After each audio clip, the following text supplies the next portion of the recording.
आणि आयोजकांचे खूप खूप धन्यवाद. दादांनी प्रेम कविता घेतली आणि बोलले की आम्ही दररोज प्रेम कविता घेत नाही, मी धाडस करते आहे. पण जरा वेगळ्या प्रकारची सगळेच कवी लिहितात तिच्या लग्नात जाऊन बुंदी खाऊन आलो.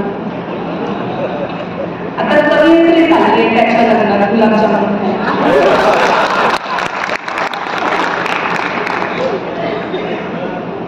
कविता घेतली की काय सटवायच्या मनी आलं की तिनं असा हिशोब काढला.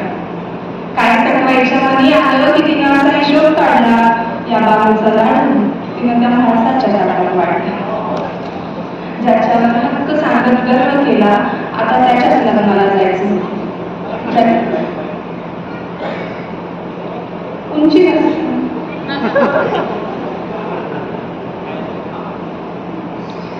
ज्याच्यावर हक्क सांगत गर्व केला आता त्याच्याच लग्नाला जायचं. ज्याच्यावर हक्क सांगत गर्व केला आता त्याच्याच लग्नाला जायचं होतं. आपण चाकून चोपून नीट केलेलं बाळ दुसऱ्याच्या खंडीला पाहायचं होतं. मग ठरवलं जे समोर आहे त्याला थेट मिळायचं. जे समोर आहे त्याला थेट मिळायचं. आपण नाही, जो सोडून गेला त्याला आपल्यासाठी रडायचं. पोटातली कळ जरा दाबून धरली. मग पोटातली कळ जरा दाबून धरली. एक साडी ठासून नेसले आणि जितके शक्य होईल तितके मेकअप चेहऱ्यावर फासले. म्हटलं दाखवून देऊ बघ तू काय गमावलं. म्हटलं त्याला दाखवून देऊ बघ तू काय गमावलं. हवाई जहाज सोडून तू हे टमटम कमावलं. म्हटलं दाखवून देऊ बघ तू काय गमावलं. हवाई जहाज सोडून तू हे टमटम कमावलं. पण त्याला तिच्यासोबत पाहून मी कावरी बावरी झाले. त्याला तिच्यासोबत पाहून मी कावरी बावरी झाले आणि स्वप्न रंगवली होती मी हळदीच्या अंगाची नवरी झाले.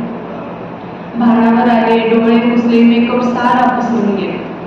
भानावर आले डोळे पुसले मेकअप सारा पसरून गेला. खाली सारा आत्मविश्वास दोन डोळ्यातून घसरून गेला. रडून पडून गळा फाडून काही केल्यास भागत नाही. रडून पडून गळा फाडून काही केल्यास भागत नाही. आणि प्रेम कोणाचंही असो ते शब्दाला जागत नाही.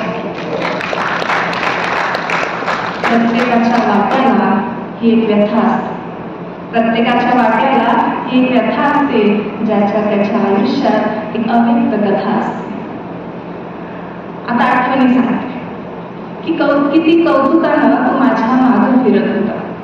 किती कौतुकानं तू माझ्या मागं फिरत होता. रात्र असो वा दिवस माझ्यासाठीच झुरत होता. तुझ्यासाठी तर मी आसमानी परी होते. तुझ्यासाठी तर मी आसमानी परी होते. आणि तुझ्यासाठी काही पण करेल ग हे शब्द किती भारी होते. तुझ्या या लोभस बोलण्याने मीही मोहरून जायचे.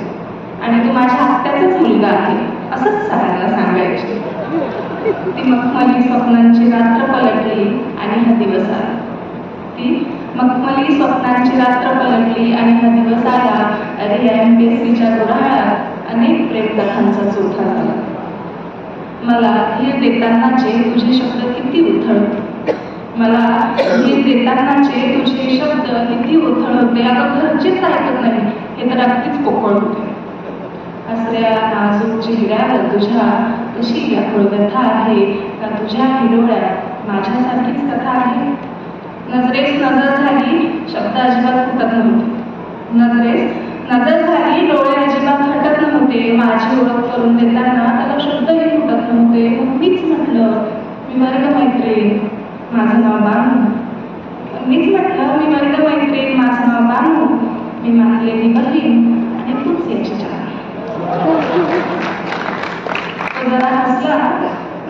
तो जरा हसला आणि तिचा हात हातात घेतला.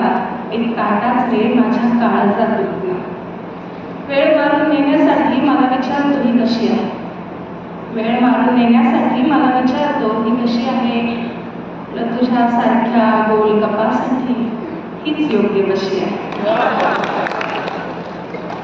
काय करणार आजही तुझा पडलेला चेहरा पाहवत नाही. आणि ज्याला आपलं म्हटलं त्याला धीर दिल्याशिवाय राहवत नाही. जाताना जेवून जा असं तो सांगून गेला. जाताना जेवून जा असं तो सांगून गेला. आणि मी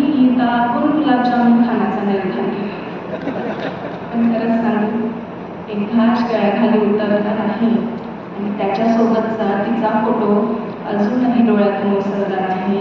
एकांतात बसून मी त्या सत्वाईला विचारत राहते, शीर हरवलेली नाव समुद्रात कुठे गवाहते, शीर हरवलेली नाव समुद्रात कुठे गवाहते.